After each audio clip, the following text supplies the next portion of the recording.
Hello my dear friends of class 11th, कैसे हैं आप सब। I hope you are well and fit at your home. Dear friends, आज हम जानेंगे इनर्शियल एंड ग्रेविटेशनल मास क्या होते हैं। देखिए, distinguish between the inertial and gravitational mass, ये क्वेश्चन आया था। फ्रेंड्स, जैसा कि हम लोग अभी अपनी पिछली कक्षाओं में पढ़ते आए हैं, आप सभी अवगत हैं कि मास किसी भी पदार्थ की मात्रा की माप होती है, right. Quantity of matter is known as the mass. But mass दो टाइप के होते हैं, दोनों ही अलग अलग टाइप के मास होते हैं। हायर स्टडीज में आप पढ़ेंगे। फिलहाल अभी आपको इतना ही समझे, मास दो प्रकार के होते हैं। फर्स्ट होता है इनर्शियल मास, दूसरा होता है ग्रेविटेशनल मास। इनर्शियल मास को शो करते हैं हम लोग mi से, I फॉर इनर्शियल। ग्रेविटेशनल मास को शो करते हैं mg से, G फॉर ग्रेविटेशनल। देखिएगा डेफिनेशन, इनर्शियल मास किसे कहते हैं। इनर्शियल मास जो होता है किसी भी ऑब्जेक्ट की इनर्शिया प्रॉपर्टी को शो करता है। इनर्शिया आप सभी को पता है, inertia is the property of matter because of that matter opposes any kind of change in its initial position.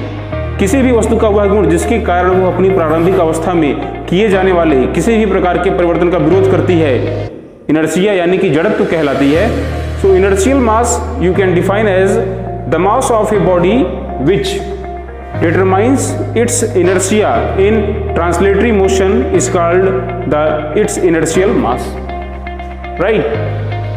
It is defined by the Newton's second law of motion। Newton's second law of motion आप याद करिए, recall करें एक बार।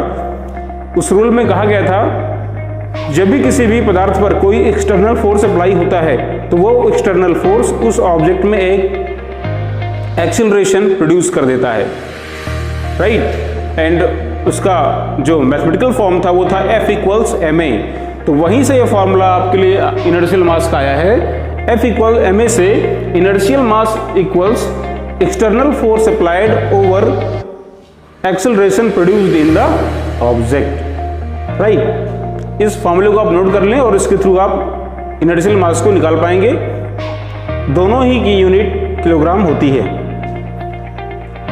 And one thing is more important, that inertial mass is measured by using the inertial balance। ठीक है, चलिए आगे देखेंगे ग्रेविटेशनल मास क्या होता है। देखिए, the mass of a body which determines the gravitational pull acting upon it due to the earth is called its gravitational mass। किसी भी ऑब्जेक्ट में हमारी अर्थ जो फोर्स अप्लाई करती है ड्यू टू ग्रेविटेशन, तो वहां पर जो पुल या जो खिंचाव लगता है किसी भी ऑब्जेक्ट पर, वो डिपेंड करता है उसके ग्रेविटेशनल मास पर। तो you can define as the gravitational mass mg equals FRE square over capital G me। ये फॉर्मूला कहां से आया है? ये फार्मूला आया है आपका लॉ ऑफ ग्रेविटेशन के फार्मूले F equals capital G MEM over RE square से, ठीक है। Gravitational mass is defined by the Newton's law of gravitation, note करेंगे हमेशा। Whereas inertial mass is defined by the Newton's second law of motion.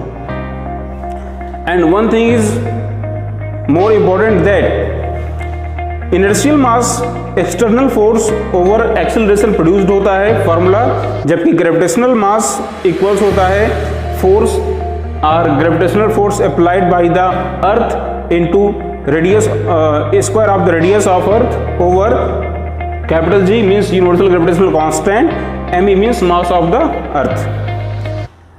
And gravitational mass is measured by the physical balance. ये difference है दोनों में। Inertial मास को inertial balance से और gravitational मास को फिजिकल बैलेंस से हम लोग मेजर करते हैं। तो आप लोग समझ गए होंगे, ठीक है। इनर्शियल मास आपका वेरिएबल होता है, याद रखेंगे। वैसे भी अगर देखा जाए तो मास अपने आप में एक वेरिएबल है। आइंस्टाइन्स थ्योरी ऑफ रिलेटिविटी में आप जानेंगे कि जैसे जैसे किसी भी ऑब्जेक्ट का वेलोसिटी चेंज होता है, उसका मास भी चेंज होता रहता है, राइट। उसके लिए एक फॉर्मूला भी है। तो अभी आप इन दोनों को नोट कर लें और दोनों में डिफरेंस क्या है इसको समझ लें। धन्यवाद।